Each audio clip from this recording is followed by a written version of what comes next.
Hello, beta. Now I'm going to start with question number 7. The first item is capital liability credits. उसके बाद plant asset debits. उसके बाद बेटा cash asset debits. उसके बाद commission receive mean आपको income हुई है क्रेडिट्स. उसके बाद बेटा discount debit means discount allowed बन गया ये. अगर क्रेडिट हो तो मीन्स डिस्काउंट रिसीव्ड है. उसके बाद बेटा परचेज डन. अब बेटा परचेज का बैलेंस डेबिट होता है, रिटर्न का उसका ऑपोजिट क्या आएगा क्रेडिट. उसके बाद बेटा इंटरेस्ट रिसीव्ड इनकम क्रेडिट. उसके बाद बेटा रिपेयरिंग चार्जेस एक्सपेंस बन गया डेबिट. उसके बाद जनरल एक्सपेंसेस ये भी एक्सपेंस बन गया डेबिट. उसके बाद वेजेस ये भी एक्सपेंस डेबिट. उसके बाद फर्नीचर ये भी एक्सपेंस बन गया एसेट बन गया डेबिट. उसके बाद बेटा आपका सेल्स डन. बेटा सेल्स का बैलेंस क्रेडिट होता है तो उसका रिवर्स क्या होगा डेबिट. उसके बाद बेटा क्या आ गया सेल्स डन के बाद loan advanced that is your. आपने लोन अगर बेटा अभी इसमें पॉइंट देखो बेटा, इसमें 2-3 पॉइंट्स कवर हो जाते हैं. अगर तो अकेला लोन लिखा हो then it will be a liability तो क्रेडिट में आएगा. अगर लोन एडवांस्ड लिखा हो या लोन्स एंड एडवांसेस लिखा हो तो उसका मतलब है आपने लोन दिया है, फिर आपके लिए एसेट बन गया, फिर डेबिट में आएगा. ठीक बेटा, वैसे लोन एडवांस्ड लिखा है इट मीन्स आपने लोन दिया है, तो आपके लिए बन गया एसेट, सो डेबिट में आएगा 6 लाख. उसके बाद बेटा आ गया ऑफिस सैलरी एक्सपेंस डेबिट. उसके बाद बेटा आ गया आपका building that is asset debit. उसके बाद बेटा ओपनिंग स्टॉक एसेट डेबिट. उसके बाद cash at bank asset debit. उसके बाद बेटा आ गया आपका कैश एट बैंक के बाद rates and tax and insurance आपका एक्सपेंस बन गया डेबिट. उसके बाद discount credit means discount received हो गया इनकम. उसके सन्ड्री क्रेडिटर्स लाइबिलिटी क्रेडिट. उसके बाद बेटा आपका आ गया sundry creditor sales income credit. उसके बाद बेटा आ गया सेल्स के बाद बुक डेट्स. बेटा ये आपने पॉइंट पेपर में ध्यान से करना है. अगर तो बैड डेट्स होता है लॉस, ठीक है, उसमें भी डेबिट होता है. पर बुक डेट्स बेटा होता है ये भी डेबिट है, पर बुक डेट्स का मीनिंग होता है डेटर्स.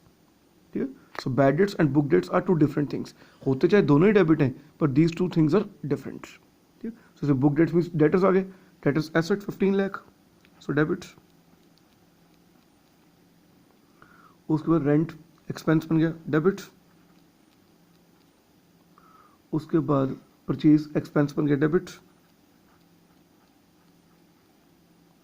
उसके कैरी एंड फ्रेट एक्सपेंस बन गया डेबिट. उस पर डिलीवरी वैन एसेट डेबिट. उसके बाद आपका ट्रैवलिंग एक्सपेंस ये भी एक्सपेंस डेबिट. उस पर ड्राइंग्स ये भी एसेट डेबिट. तो बेटा हाँ जी बेटा इसमें अब आपका जो क्रेडिट टोटल है वो ज़्यादा है. क्रेडिट टोटल आपका है दैट इज 1,43 लाख और डेबिट टोटल आपका है तो 1,41 लाख. सो आपको बेटा 190 का डिफरेंस आ रहा है. और बेटा मैंने आपको बताया था उसमें ओपनिंग एंट्री बनाने में हमने की थी ना जनरल में ओपनिंग एंट्री. सेम रूल यहाँ पर फॉलो करना है कि अगर आपका डिफरेंस डेबिट पे आ रहा है then it will be goodwill और ड्राइंग्स. ठीक है, अब बेटा देखो आपको ड्राइंग्स ऑलरेडी गिवन है, इट में बैलेंसिंग फिगर को लिखेंगे गुडविल. ये आपकी आ गई बैलेंसिंग फिगर. ऐसे अगर सपोज डिफरेंस क्रेडिट में आया था तो आपने लिखना था कैपिटल या रिजर्व, पर कैपिटल आपके पास पहले ही गिवन थी तो आपने क्या लिखना था रिजर्व. ठीक है बेटा, तो सेम रूल आपने फॉलो करना है जो आपने उसमें किया था दैट इज जनरल एंट्री की ओपनिंग एंट्री में कि अगर डिफरेंस आ रहा है डेबिट में तो then it will be either goodwill और ड्राइंग्स, और अगर डिफरेंस आ रहा है क्रेडिट पे then it will be either capital और रिजर्व. ठीक है बेटा, now move on to question number 8. 8 में बेटा गिवन क्या है, first is purchase expense debit.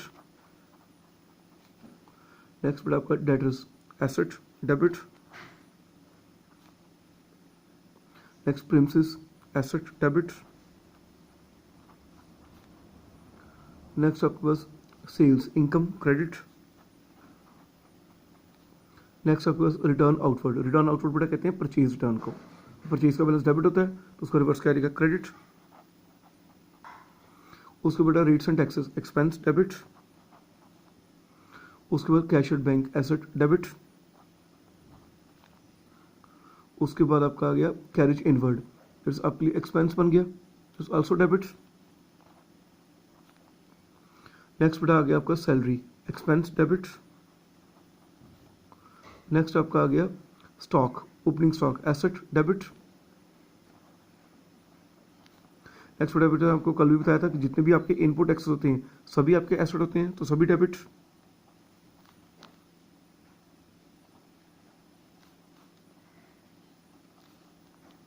Next बेटा ड्राइंग्स एसेट डेबिट। नेक्स्ट बेटा creditors liability credit. Next is return inward. Return inward कहते हैं सेल रिटर्न को। अब सेल्स क्रेडिट होती है तो उसका रिवर्स क्या आएगा, डेबिट। नेक्स्ट बेटा furniture asset debit. Next furniture के बाद cash asset debit. Next capital liability credit. Next capital के बाद factory wages expense debit. Next उसके बाद फैक्ट्री वेजेस पर कैरेज आउटवर्ड। अब बेटा कैरेज का पॉइंट है, जैसे रिटर्न का तो होता है ना, रिटर्न इनवर्ड क्या होती है, दैट इज सेल्स रिटर्न, वो क्या होती है, डेबिट। ऐसे रिटर्न आउटवर्ड क्या होती है, परचेज रिटर्न, वो क्या होती है, क्रेडिट। पर बेटा जो कैरेज है, चाहे कैरेज इनवर्ड हो चाहे कैरेज आउटवर्ड हो, बोथ आर एक्सपेंसेस। ठीक है, कैरेज इनवर्ड क्या होता है, transportation expenses related to purchase, और कैरेज आउटवर्ड क्या होता है, transportation expenses related to sale. So है तो दोनों एक्सपेंस ही ना ट्रांसपोर्टेशन के, इसलिए चाहे कैरेज इनवर्ड हो चाहे आउटवर्ड हो, कैरेज में कोई फर्क नहीं है, कैरेज दोनों ही डेबिट होंगे, तो बिकॉज बोथ आर एक्सपेंसेस, पर रिटर्न में डिफरेंस है। ठीक है बेटा, कैरेज आउटवर्ड कितनी है, 280 sorry 260। Rent received income credit. Next आपका आ गया इंश्योरेंस एक्सपेंस डेबिट। उसके बाद बैड डेट्स आपका लॉस हो गया, डेबिट। अब आउटपुट टैक्स आपकी इनकम होगी, मीन्स क्रेडिट। ठीक बेटा, इसका टोटल आप कर लोगे खुद। ठीक है जी। अब क्वेश्चन नंबर 9 में बेटा पहले बिल्डिंग एसेट डेबिट। उसके बाद machinery asset debit. Next is return outward. Return outward बेटा किसको कहते हैं, इस परचेज रिटर्न को। परचेज डेबिट हो तो उसका रिवर्स क्या होगा, क्रेडिट। उसके बाद बैड डेट्स लॉस हो गया, डेबिट। उसके बाद कैश एसेट डेबिट। उसके बाद डिस्काउंट रिसीव्ड इनकम बन गया, क्रेडिट। उसके बाद बैंक ओवरड्राफ्ट लायबिलिटी क्रेडिट। उसके बाद creditors liability credit. Purchase expense बन गया, डेबिट। Capital liability credit. उसके फर्नीचर एसेट बन गया, डेबिट। उसके बाद सेल्स इनकम क्रेडिट। उसके बाद डेटर्स एसेट बन गया, डेबिट। उसके बाद इंटरेस्ट रिसीव्ड इनकम बन गया, क्रेडिट। ठीक बेटा, इसका टोटल आप कर लेना खुद। ठीक है, इतना। सो 9th पे हो गया, 10th बस टोटल ही करना और कुछ नहीं करना, दोनों साइड्स का, और इक्वल आ जाएगा वो टोटल। अब question number 10th। First capital liability credit. Second is bad debts recovered income credit. Next is creditors liability credit. Next बेटा उसके बाद creditors bank overdraft liability credit. Next is rent expense debit. Next salaries debit. Next is उसके बाद trade expense debit.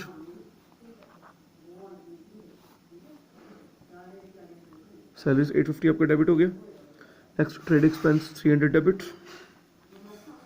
Next cash 210 debit. Opening of asset debit. Purchase expense debit. Next debtors asset debit,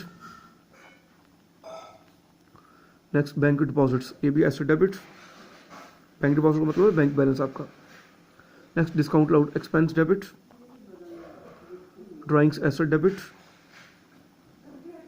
return inward mean cell return, ये भी debit, sales credit होता है उसको reverse किया जाएगा debit, sales income credit, next is bills payable liability credit, next is grant received income credit. ठीक है बेटा, इसका भी टोटल कर लेना बस, और दोनों साइड्स का आपका टोटल इक्वल आ जाएगा। Next is question number 11। तो 11 क्वेश्चन बेटा पहला क्या, opening stock asset debit, next is return outward means purchase return, purchase balance debit होता है, रिटर्न आउटवर्ड क्या होगा उसका रिवर्स क्रेडिट, उसके बाद सैलरीज एक्सपेंस डेबिट, उसके बाद सैलरी के बाद क्रेडिटर्स लायबिलिटी क्रेडिट,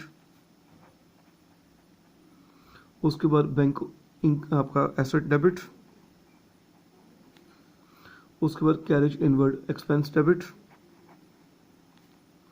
उसके बाद रेंट रिसीव्ड इनकम क्रेडिट, उसके बाद डिस्काउंट अलाउड एक्सपेंस डेबिट, उसके बाद परचेज एक्सपेंस डेबिट, उसके बिल्स पेबल लायबिलिटी क्रेडिट, उसके डेटर्स आपकी asset debit, carriage outward expense, मैंने आपको पहले ही बताया कैरेज चाहे आउटवर्ड हो चाहे इनवर्ड हो बोथ आर एक्सपेंसेस, दोनों डेबिट होंगे, capital liability credit, next is machinery asset debit, next is return inward mean sales return, अब सेल्स का बैलेंस क्रेडिट होता है, रिटर्न क्या होगी उसके opposite debit, insurance claim receive हुआ आपकी इनकम बन गई क्रेडिट, ट्रेड एक्सपेंस एक्सपेंस बन गई डेबिट, सेल्स इनकम बन गई क्रेडिट, उसके बाद आपका बिल्डिंग एसेट डेबिट।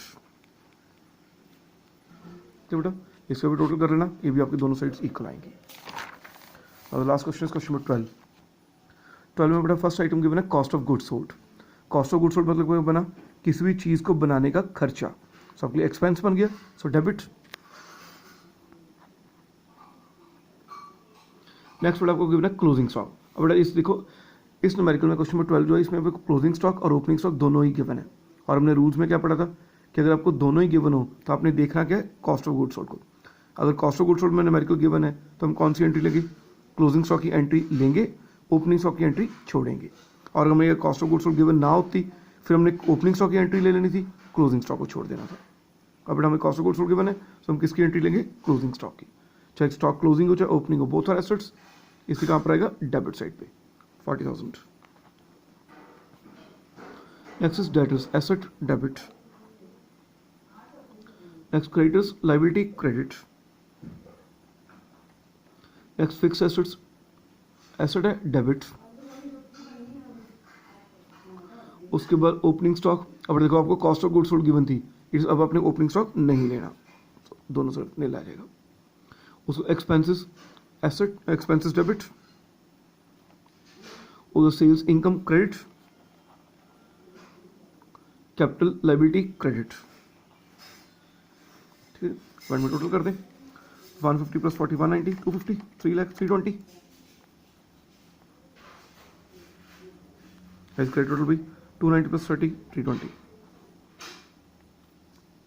ठीक बेटा, सो क्लियर हो गया पॉइंट। अगर आपको न्यूमेरिकल में दोनों स्टॉक गिवन है तो आपने किस चीज़ को फॉलो करना है, कॉस्ट ऑफ गुड्स सोल्ड को। और cost of goods sold numerical में गिवन है तो एंट्री किसकी आएगी, क्लोजिंग स्टॉक की, और ओपनिंग स्टॉक की एंट्री नहीं आएगी। और अगर cost of goods sold given ना होता फिर ओपनिंग की आई नहीं थी, क्लोजिंग नहीं लेना था। ठीक बेटा, so that's the main point in this question. ठीक बेटा, तो इसका 12 क्वेश्चन कंप्लीट हो गए हैं, इसको आप बेटा आप अच्छी तरह से आज कर लेना।